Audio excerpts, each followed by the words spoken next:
उस ब्रीड पे काम करें जो आपके एरिया में बिकता हो, जो आपके एरिया में चलता हो। आपको कोई ब्लड लाइन से मतलब नहीं है, जो जहां के हैं वहां के क्षेत्रीय ब्रीड से काम कीजिए, तो क्षेत्रीय ब्रीड बेचने में आपको आसान होगा। और नस्ल सुधार के लिए अगर आपके एरिया में छोटा नस्ल है, जैसे हम बिहारी हैं या बंगाल वाले हैं या उड़ीसा वाले हैं या फिर झारखंड वाले हैं या यूपी बॉर्डर के एरिया का, जैसा कि मैंने चर्चा बार बार ट्रेनिंग में किया है, ऐसे एरिया के हैं जहां छोटी नस्लें पे काम होता है, छोटी नस्लों का डिमांड है। तो छोटी नस्लों का डिमांड है और छोटी नस्ल हमारा अगर स्टॉल फीड पे रखते हैं तो उतना ग्रोथ हमारा नहीं हो पा रहा है। चराई पर तो फ्री में पल रहा है तो गुजारा हो रहा था, तो यहाँ खरीद के खिलाना पड़ रहा है। तो इसमें नस्ल सुधार के लिए एक ऐसा ब्रीडर का चयन करेंगे कि जिससे क्रॉस कराएं तो बच्चे का शकल बिल्कुल वैसा ही आए जैसे पहले देसी में आ रहा था, बस गुणवत्ता आ जाए। तो जैसे अगर देसी, देखिए देसी बकरी का बच्चा है और दूसरा नर से क्रॉस कराया गया तो कैसा बच्चा है ना, उसको आप बोल पाएंगे कि दूसरा नस्ल का है। खरीदने वाला कभी जान पाएगा कि दूसरा नस्ल का है, लेकिन बाप दूसरा नस्ल का है। कौन है जो आप और हम जानते हैं। तो हमारा इसमें वजन गेन हो रहा है तो 2 पैसे हमें मिलेंगे और डिमांड इसी का है। अगर हम बिहारी हैं, काम कर लें सिरोही पे, बिहारी हैं काम कर ले सोजत पे, काम कर लें बड़े बड़े ब्रीडों पे, तो हमारा वो लोकल मार्केट में जल्दी नहीं बिकेगा। उसके लिए खास कस्टमर तलाशने होंगे और वही कर लेते हैं लोग, तैयार कर लेते हैं और सही मुनासिब रेट नहीं मिलता है, नुकसान होता है। एक ये भी कारण है, अगर आप सफल फार्मर हो गए तो सर वो ब्रीडर टाइप का लग जाता है, देसी ब्लैक बंगाल। हाँ, वो देख लीजिएगा, उसका जो घंटी लटका हुआ उसको छू के तो पता चल जाएगा कि ब्रीडर नहीं है। हाँ, तो कहने का मतलब है कि अब बाड़े का देखिए, बाड़ा में कितना बड़ा बड़ा एरिया है और जानवर कितना कम है। क्या दिक्कत है? मेरे पास पैसे का दिक्कत आपको लगता है कि होगा? मेरे पास जानकारी का, इतना दिन में इतना पाल रहा हूं तो जानकारी तो जरूरी है। तो क्या मैं पूरा नहीं भर सकता हूं? पर पहले मैं भर के भी रखा, संख्या उतना ही रखें जितना को आप खिला पाए। मैं अपना प्लान कर लिया कि संख्या उतना ही रखूंगा जितना को मैं सही से खिला पाऊंगा। अब हम रख लिए 200 और कितना भी हम खिला रहे हैं तो उसका उतना सेहत नहीं बन पा रहा है, क्योंकि हम उसको उतना पूरा नहीं कर पा रहे हैं। और आप नए नए लोग होते हैं, शुरुआत ही 50 से कर लेते हैं और खिला नहीं पाते हैं, और शारीरिक आवश्यकता पूरा नहीं होने के पास उसमें हजारों बीमारियां आती है। खाना में, डाइट में पूरा करने के लिए हमारा कार्बोहाइड्रेट, प्रोटीन, वसा, खनिज सब देना है। क्या क्या मात्रा रहेगा वो हमने बताया है और अभी और आगे बताना है। अभी तो आपका ट्रेनिंग का दूसरा ही दिन है ना। तो आप प्लान करके तो घर से आए होंगे कि 20-30 से करेंगे, लेकिन जैसे ही डाइट का बात चल रहा है तो क्या आ गया आपका दिमाग? लेना है तो कम से करें। जब स्टॉल फीड पे करना है, चराई पे रखने अपना मर्जी जितना रखिए, लेकिन स्टॉल फीड पे कम से रखिएगा, तब ना देसी बच्चा भी अगर चराई पे इस तरीका के आएगा। और फिर इसी से कमा कमा के आगे बढ़िए, और जगह घूमने टहलने का स्पेस ज्यादा रहेगा तो फरियाएगा भी, है ना। आप इरिटेशन में भी कम आइएगा। धीरे धीरे बकरियों को, अरे हम यहाँ आपको पढ़ा रहे हैं, लेकिन मेन गुरु तो आपकी बकरी है। तो धीरे धीरे बकरी आपको बहुत कुछ सिखाएगी, जो कि आपको अपने बाड़े में जाकर सीखना है। मैं इतना दिन से ट्रेनिंग दे रहा हूं, मैं मोटिवेट करने का प्रयास करता हूं कि क्षेत्रीय से करें। मैं ये प्रयास करता हूं कि कम संख्या से करें, लेकिन 90% लोग नहीं समझते। वो जाते हैं, ज्यादा संख्या से करते हैं, बाहरी ब्रीड लाते हैं और बर्बाद हो जाते हैं। बकरी पालन में फेल होने का ये भी एक चांस है। शुरुआत कभी विदेशी से कीजिए। अब ऐसे इस बच्चा को बेचने में कहीं से दिक्कत हो, देख के कैसा लग रहा है? हरा चारा मेरा 3 महीने से बंद है, हरा चारा मिलता है तो बूम हो रहता है। और चूंकि मैं ट्रेनिंग में इधर बिजी हूं तो न खिलाने का टाइम है, जो बुझा रहा है वो चल रहा है, क्योंकि ध्यान तो फोकस तो आप पे है ना। अब देखिए, अब ब्लैक बंगाल नहीं है ये तो हम बताए कि उसका है तब ना जान रहे हैं। बस यही है। यही मैं वहां उस दिन से बताने का प्रयास कर रहा हूं कि बकरी पुराना ले लीजिए, बुढ़िया ले लीजिए और ब्रीडर एक बढ़िया ले लीजिए। बच्चा ऐसा ऐसा प्रोडक्शन होगा जो कि जब चाहे जब बेच दीजिए। ब्लड लाइन कहा, हाँ ब्लड लाइन कहा लिख के दे देगा। कौन कोर्ट में आपका केस लेगा? ब्लड लाइन नहीं है जो का कहीं मान्य नहीं है। देखिए वो थोड़ा पतली दुबली लग रही है क्योंकि वो 1 महीने की गाभिन है, ये 2.5 महीने की गाभिन लगभग हो चुकी, तो ये थोड़ा शरीर फैल गया। तो जैसे जैसे पेट में बच्चा बढ़ेगा, जैसे जैसे इसका शरीर का विस्तार होगा। बकरी में ही होता है कि गाभिन हो गई तो खूब मस्त लगेगी, जैसे ही दुबलाएगी बच्चा दे देगी, पतला हो जाएगी। वो सब पढ़िएगा तो समझ में आएगा।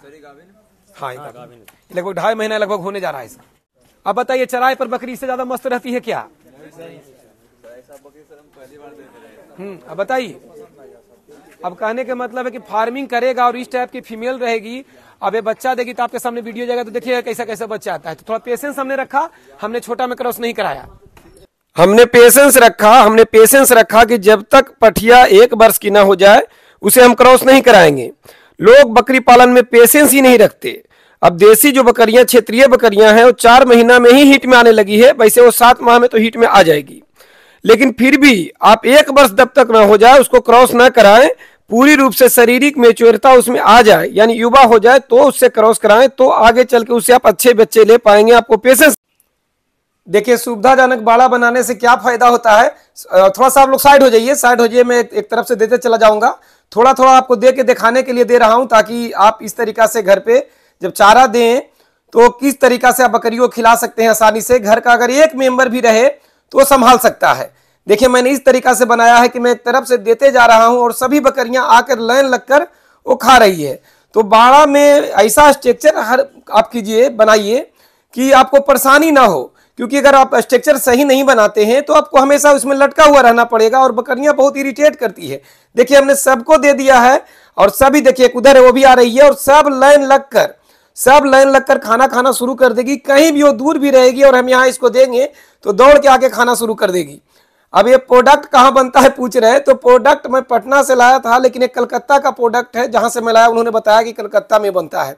तो जरूरी नहीं है कि ट्रे ऐसा ही हो, कई मैंने कोई भी ऐसा बर्तन जो आप लगा दिए और देखिए लाइन से बिल्कुल लगा हुआ है, तो सभी बकरी खा रही है, खाने आराम है। तो बकरी पालन में जितना ज्यादा आप ये सोच के चलते हैं कि भाई अगर हम साधन बनाएंगे तो आराम होता है काम करने में। तो जो भी आप यहाँ ट्रेनिंग में आए हैं तो बस यही चीजें देखना है कि किस तरीका से मैं करता हूँ। देखिए, ऊपर पिंजरा पर भी जो मैं बच्चे के रखा हूँ, तो बच्चे के को भी मैं छोटा छोटा टब लगा दिया हूँ ऊपर, और उसमें दे दूंगा और बच्चे आराम से खाएंगे।